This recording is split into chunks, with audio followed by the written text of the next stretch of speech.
All right, got a little hot take coming here for us as we get back into the real season after too many international breaks, and we have a long period now of straight league football. And I wanna put something out there. This is where Chelsea's gonna make its move. We have, according to OPTA stats, the easiest next 10 fixtures in the league. We're sitting third, quite a distance behind Liverpool and Manchester City. Admittedly, it's in Liverpool's hands to win it or lose it. They're well ahead of Chelsea with a 9 point advantage. Manchester City still has a 4 point advantage over us. But with the run of games we have, Liverpool and City, by the way, are going to play each other soon. We've played both of them already. With how we've developed, how we've already gotten into the groove of Maresca ball, how we have the fourth best goal differential in the league right now, despite having a very tough run of fixtures up till now, the first 11 games of the season. The fact that we have the youngest team in the league by about 2 years average age. The fact that it's really stacked full of talent, but the hardest thing has been figuring out how to get the talent to who to put where, how to get them to play together, what mixtures to go with. It's all coming together. The defense is getting more solid. Unfortunately, we lost Reece James for a bit, but that sort of makes it easier in the sense that we will have a steady starting lineup in the back and less perhaps pressure. So overall, putting it all together, we've got a hungry Nani Madueke, who has not done particularly well lately, but did very well for England on the break. A hungry Cole Palmer, who was, everyone was talking about, is he the best player in the league? And then he sort of went quiet for a bit as teams went harder on man marking him, double, triple teaming him. But one of the biggest things, I've said it before, this young team, young people learn fast. They're learning fast and they're hungry. You have to have the desire to say, we're good enough to win it all. These guys don't have experience winning it all because they're so young, although some of them have won big titles as youngsters, Cole Palmer, Madueke, for example. Overall, though, they're going to come strong.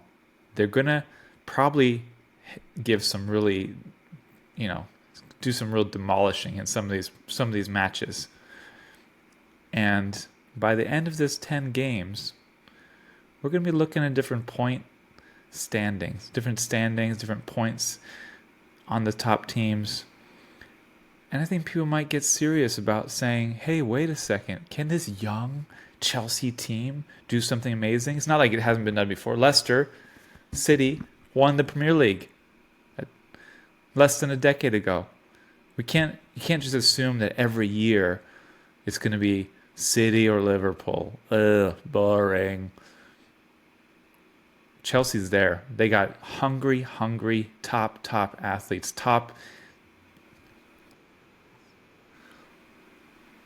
and they're going to come for that title, and people are going to start talking about it. No Chelsea fans don't want to talk about it because they're scared. They're scared to say, "Oh, Chelsea could challenge for the title." No, they're scared. It's too early. We don't want to. We're not in that group. We're not as steady as Arsenal and Liverpool and City.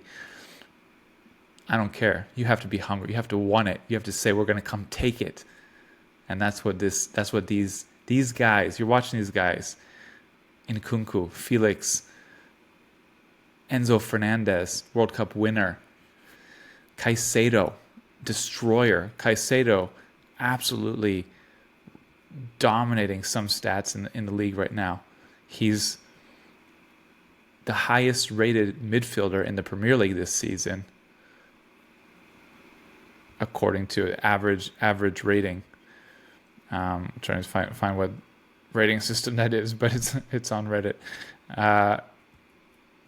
These are the kinds of guys that win stuff.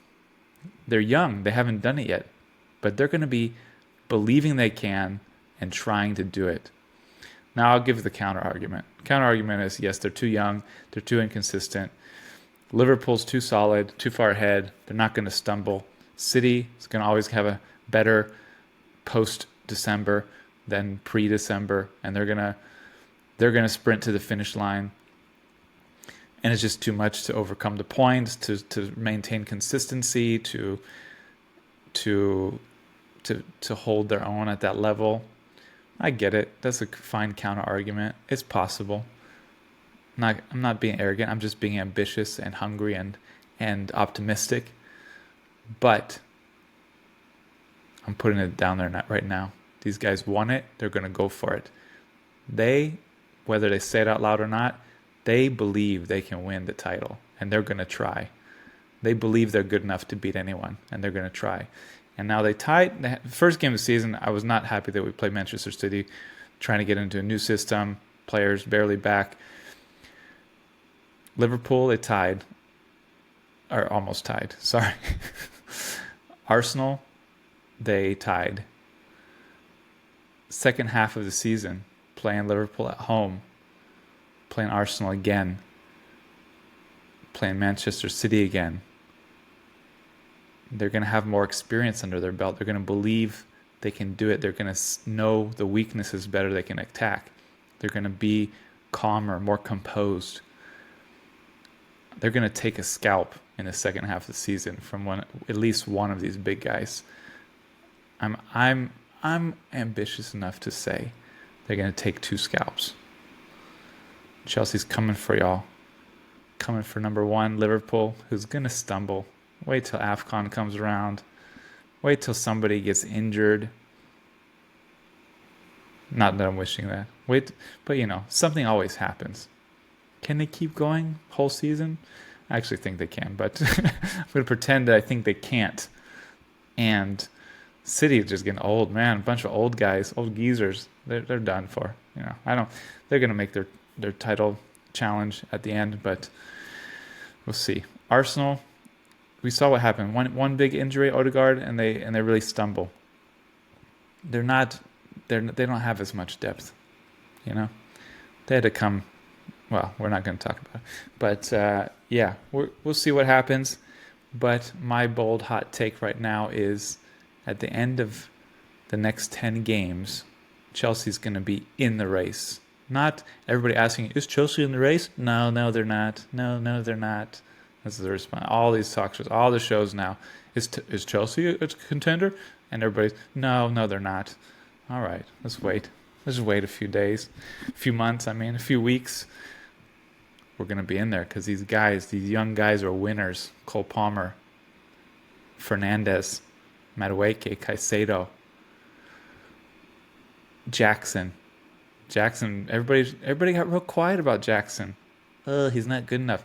He's doing better than anyone is even recognizing right now. But wait till he bags a few more goals, a few more assists, and he's up there at the top with the goal contributions stat. Up there competing with Haaland. He's almost there, actually. And Cole Palmer himself, the man, the cold genius, Cole Palmer. At the moment, Haaland has 12 goals. Cole Palmer has 7 goals and 5 assists. That's a 12 goal contribution total. No one's talking about Jackson, but wait a little bit longer. He's gonna be challenging, and you got Hungary and Nkunku right behind him. If there's any slip up, or if there's any opening, any injury, again he could get injured. Then you've got a very hungry Nkunku, top class finisher, one of the best finishers in the league, ready to make his mark as well. We got Colwill, who's across the top 5 leagues. He's this under 23. He's the second best for progressive passes, behind only Kubarsi, who's leading the La Liga, I believe, overall for this. And he and Fofana starting to develop a partnership, a real understanding. Cucurella, absolute beast of a little guy, absolute gnat. Shut down Bukayo Saka. Steve and I talked about that in our last video. Shut him down, completely had him in pocket. Zero everything basically from Saka. while Cucurella was all over him. Gusto, super talented young genius of a defender slash midfielder. We're coming for y'all, and y'all are ready to stumble. I can feel it. Liverpool, City. Well, City's already stumbling. All right. I could eat my words here, but this is for just about 2 or 3 people right now. So we'll keep it real. We're gonna see what happens. Let's see what happens.